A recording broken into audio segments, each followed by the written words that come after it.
Hi everybody, thanks for joining me for second video blog of the week. And I want to talk today about turning on your relaxing system, or in a more technical term, your parasympathetic system. And let me tell you why I'm talking about this subject. Do you know anybody in your life, or maybe you have this issue yourself, somebody who just cannot relax? Somebody who can't sit still and watch a movie. Somebody who cannot sit still and read a book. Somebody who cannot be 5 minutes away from the iPad, the iPhone, the computer. Well, we have an epidemic of many people that need to be engaged with technology or distractions. They're not serving them all the time.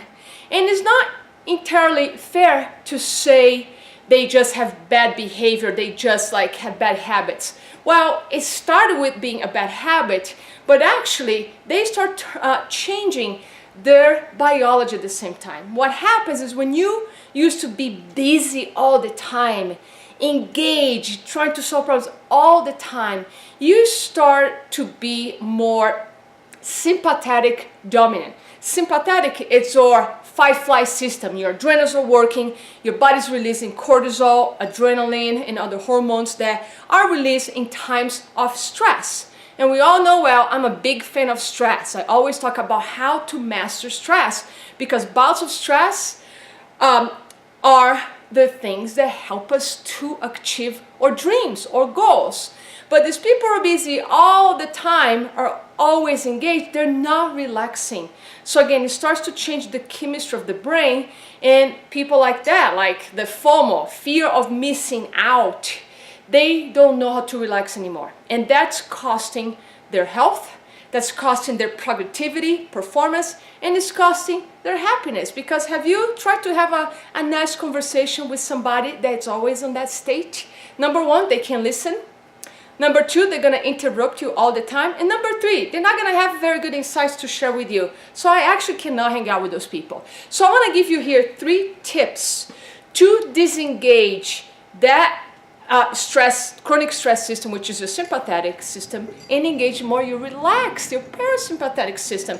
And this works really well, especially with people who are fighting anxiety. I have a big problem these days with people who are medicating anxiety instead of learning how to relax. So I know some people have a medical issue, and I'm not talking about a medical issue. Those people need to be on medication.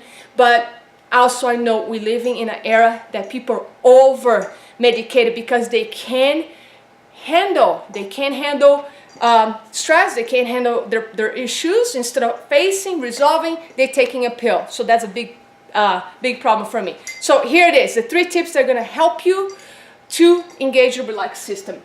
Number 1, so basically to engage your relaxed system, you need to send a message to your brain that everything is okay. So when you start your day, and the first thing, you take some really deep breaths. You're telling every single cell of your body that you have plenty of oxygen, that the cells don't need to worry. They're not going to starve. They're not going to die. Your brain is going to have plenty of nutrition, oxygen to thrive. So start by sending a biological message to your brain that everything is well. So breathe deeply, not just in the morning, but several times a day. Some really big belly breaths, okay? Number 2, always well mantra. So this is about tweaking your mindset. So if you have a tendency to worry too much, or to have a lot of negative thinking, which is not bad, it just needs to be addressed and knowledge what kind of negative thinking you're having. But finding a mantra, my mantra is always well. Even in times of stress, I say always well. And what I mean by that mantra, what is underneath those words for me is always well, I have the skills to resolve this, I have support, I have my health, I have my healthy brain, I can resolve this, always well, always well. So by doing that, I am creating a pathway, I'm programming, I'm conditioning my mindset, therefore changing my brain to always be solution-oriented and not let my stress system to be turned on all the time, because I know it's not healthy. And number 3, You hear this word a lot these days, gratitude. You start your day by being grateful. And this works so well because it's another way to refocus from that negative mindset that sometimes is not helpful, sometimes doesn't serve us. If we act from a place of scarcity, which is why your life is lacking, I don't have enough money, I don't have enough friends, I don't have enough love, I'm not fit enough, you're actually going to attract more things to match that vibration.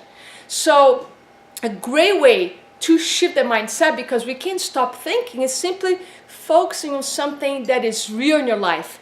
And gratitude is real. You can say, I'm grateful I can breathe.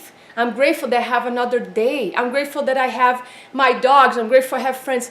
Gratitude journal. I actually been practicing myself, even though I do this on my meditation daily. I'm actually doing 100 days of gratitude because my beautiful partner gave me this little journal, and I fill out every single day. It's very small, and I'm like, I'm grateful for it. And by doing that, again, you condition your brain to think about positive things in your life, about joyful things. And I'm not here again to say negative thoughts are not healthy. That's a subject for another blog, but I'm just want to give you the strategies to turn on your relaxed system for better performance, better productivity, better health, and more happiness. Because when you relax, you engage with other people in a much deeper level. You can listen to your heart, actually. You can listen to your intuition. If you're busy all the time, you're not listening to anything that your body and your mind are constantly telling you. And that's robbing a lot of your energy, a lot of your peace, and a lot of your joy. And I want all that for you in this 2017. Thank you so much. Have a beautiful weekend.